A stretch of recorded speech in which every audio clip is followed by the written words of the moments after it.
બપોરના સમયે અચાનક એક રિક્ષામાં એક મુસ્લિમ ગરીબ પેશન્ટ કપલ જતું હતું ડિલિવરી માટે. રિક્ષાવાળાઓ મારા દવાખાના પાસેથી પસાર થયો. પેલી સ્ત્રીને અચાનક બ્લીડિંગ ચાલુ થઈ ગયું, મુસ્લિમ સ્ત્રીને દર્દની સાથે સાથે. અને પેલો રિક્ષાવાળો ગભરાયો કે આ સ્ત્રી કદાચ મરી જશે તો.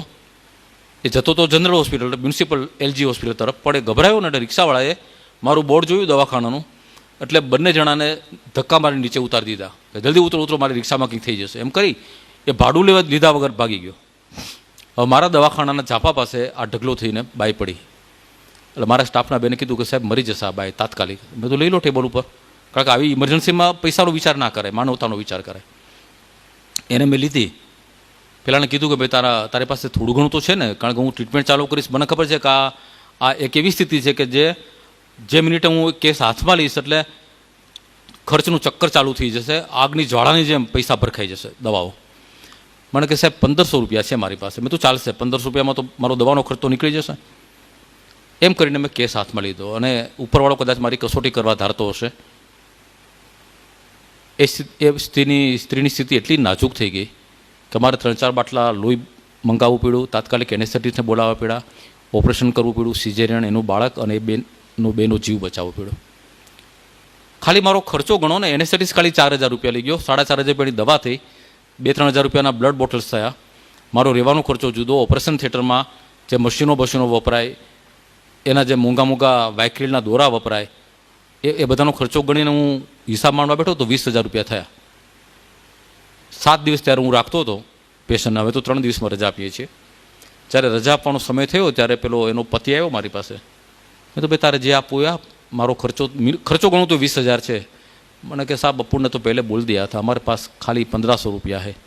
એમ કરીને એણે 1500 રૂપિયા ટેબલ પર મૂક્યા ને એ જતો રહ્યો.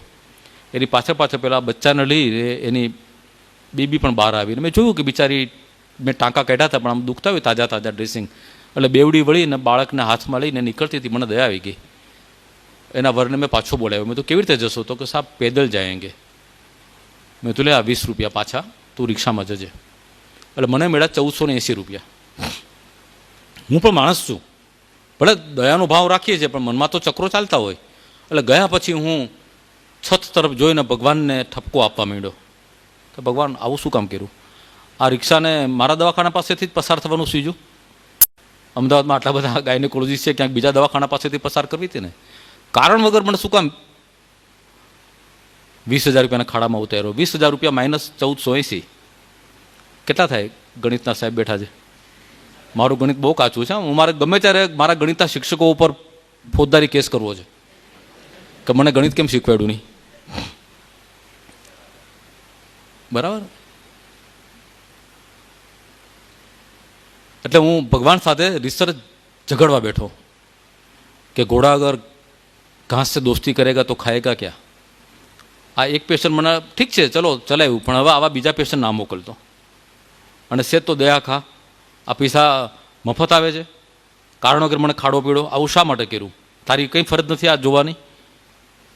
આ હું મારા મનની અંદર સંવાદ ચાલતો હતો. અને ત્યાં મારા સ્ટાફના બેને કહ્યું કે સાહેબ કોઈ તમારા જૂના મિત્ર મળવા આવ્યા છે. મેં તો શું નામ છે? તો કે રમેશભાઈ.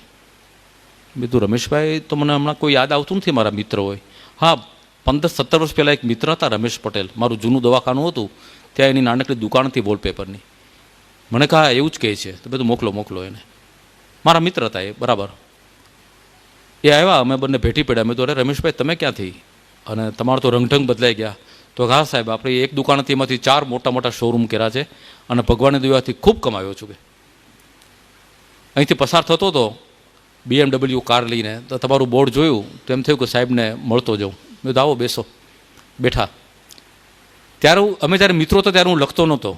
એટલે પહેલી વખત મને એ વાત કરતા, મને કે સાહેબ બહુ સુંદર લખો છો તમે ડૉક્ટરની ડાયરીમાં, એમાં પણ તમે જ્યારે કોઈ ગરીબ સંસ્થા વિશે કે કોઈ ગરીબ પેશન્ટ માટે લખો છો ને, ત્યારે કે મને એમ થઈ જાય છે કે સાહેબને જઈને કંઈક મદદ કરી આવું, આર્થિક મદદ. મારી પાસે બહુ પૈસા છે, એટલે સાહેબ ભવિષ્યમાં તમારે કંઈ જરૂર પડે તો મને કહેજો. મેં તો ભવિષ્યમાં નહીં, અત્યારે જરૂર પડી છે.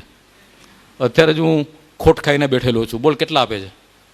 તો કે અત્યારે તો હું કંઈ ચેકબુક કેવું લાવ્યો નથી અને ખિસ્સામાં કંઈ એટલા બધા પૈસા હોય નહીં. મેં તું 10 રૂપિયા ચાલશે પણ તું આપ મને, કારણ કે મારે ભેગા કરવા છે. ગમે તે સંજોગોમાં 20000 રૂપિયા જોઈએ છે. આવું ચાલે નહીં. મેં કીધું આ ભગવાનની સામે મારે લડાઈ કરવી પડશે. અરે કે સાહેબ અવાજ કરો ને એમાં શું છે, એને ખિસ્સામાંથી પાકીટ કાઢ્યું, તગડું ફૂલેલું પાકીટ હતું, ટેબલ ઉપર એને રીતસર ઊંધું વાળી દીધું, એક પણ રૂપિયો અંદર રહેવા ના દીધો, નોટોનો થોકડો હતો એ ટેબલ ઉપર મૂકી. મેં તો પેટ્રોલ જેટલા તો પૈસા રાખો છો? મને કે ના સાહેબ ટાંકી ફૂલ છે અને હું ઘરે જ જઉં છું અને મારી પાસે પેલું કાર્ડ છે એટલે ચિંતા ના કરતા. જતા રહ્યા. યાદ રાખો મિત્રો, છેલ્લા 17 વર્ષથી એ માણસ મને મળ્યો નહોતો અને આ ઘટનાને 15-17 વર્ષ થઈ ગયા છે, બીજી વખત મને મળ્યા નથી. એ દિવસે જ માણસ મળવા આવ્યો. એ ગયા પછી મેં રૂપિયા ગણ્યા, 20,000 રૂપિયામાંથી 1480 રૂપિયા બાદ કરો એટલી રકમ હતી.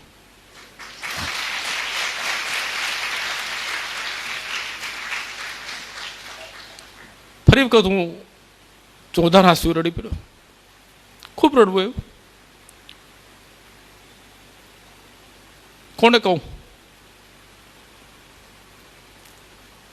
ફરી ઉપર છત તરફ જોઈને કહ્યું કે વાહ ભગવાન, તું ચાર્ટર્ડ એકાઉન્ટન્ટ પણ થયેલો છે, મને ખબર નહોતી. પાઈનો હિસાબ રેખો છે. 20 રૂપિયા કાપી લીધા એણે. હા બરાબર, રાત્રે 1480 રૂપિયા કાપી લીધા. એ દિવસે મને ખબર પડી કે ઈશ્વર છે 100% છે ને હાજરા હજુર છે, તમારી પાસે જ ઊભો છે, બધું જુએ છે, આપણે એને જોઈ શકતા નથી. તમે સારું કામ કરો છો એ પણ જુએ છે, તમે દુષ્કૃત્ય કરો છો એ પણ જુએ છે, તમને બદલો પણ આપે છે ભલાઈનો અને તમારી બુરાઈની સજા પણ અહીં આપે છે. એ પૂર્વજન્મને પુનર્જન્મની વાત ના કરતા, બધું આ જગતમાં આપણે અહીંથી જશું એ પહેલાં મળી જાય છે જે સજા. આજે જો તમારા જીવનમાં કે મારા જીવનમાં કોઈ દુઃખ આવ્યું છે તો માની લેજો કે આપણે જે ખોટું કર્યું છે એની સજા ભગવાને આપી છે. અને જો કોઈ શુભ કર્મ થાય છે તો સમજી લેજો કે ભગવાને આપણા કોઈ પવિત્ર કામનું તમને બદલો આપ્યો છે. એ દિવસથી હું ઈશ્વરમાં માનતો થઈ ગયો અને સાક્ષાત એ પછી તો અનેક પરચાઓ થયા છે, અનેક પરચાઓ. એ દિવસે જો મને રમેશભાઈ 15,000 આપ્યા હોત કે 30,000 રૂપિયા આપ્યા હોત તો મને ઈશ્વરમાં આટલી શ્રદ્ધા ના બેઠી હોત. પણ મને એ દિવસે ખબર પડી કે નરસૈયાની હુંડી શામળીઓ સ્વીકારે છે, આજે પણ સ્વીકારે છે. જરૂર માત્ર એટલી છે કે તમે આ હુંડી લખતી વખતે એ જ આરજુ, એ જ આજીજી, એ જ ભક્તિભાવ ધરાવો જે નરસિંહ મહેતાએ ધરાવ્યો હતો. એટલી તીવ્રતાથી પોકાર કરો તો કૃષ્ણ ભગવાન સાંભળશે, દરેક ભગવાન સાંભળશે. અને મારી જિંદગીમાં જે એક તત્વ ખૂટતું હતું, આસ્તિકતાનું, શ્રદ્ધાનું, ધર્મનું, એ આ ઘટનાથી, અને આવી તો પછી અનેક ઘટનાઓ બની છે મારા જીવનમાં, એ તત્વ એણે મને પૂરું કરી આપ્યું. આજે હું એટલો સભર છું, અંદરથી એટલો સમૃદ્ધ છું, બહારની સમૃદ્ધિ મને સ્પર્શતી નથી. મારો બંગલો હોય કે ગાડીઓ પડી હોય કે ક્યાંક સ્ટેજ ઉપર જોયો એના કોટ પહેરવો પડે તો પહેરીએ છીએ, પણ હું ઘણી વખત કહું છું કે આ સૂટ અને બૂટ એ મારા શરીર ઉપર ચડે છે, મારા મન ઉપર ચડતા નથી ક્યારેય. કારણ કે મને ખબર છે કે મારી શરૂઆત ક્યાંથી થઈ હતી અને એ દિવસો હું ક્યારેય ભૂલતો નથી અને ભૂલવા માગતો પણ નથી.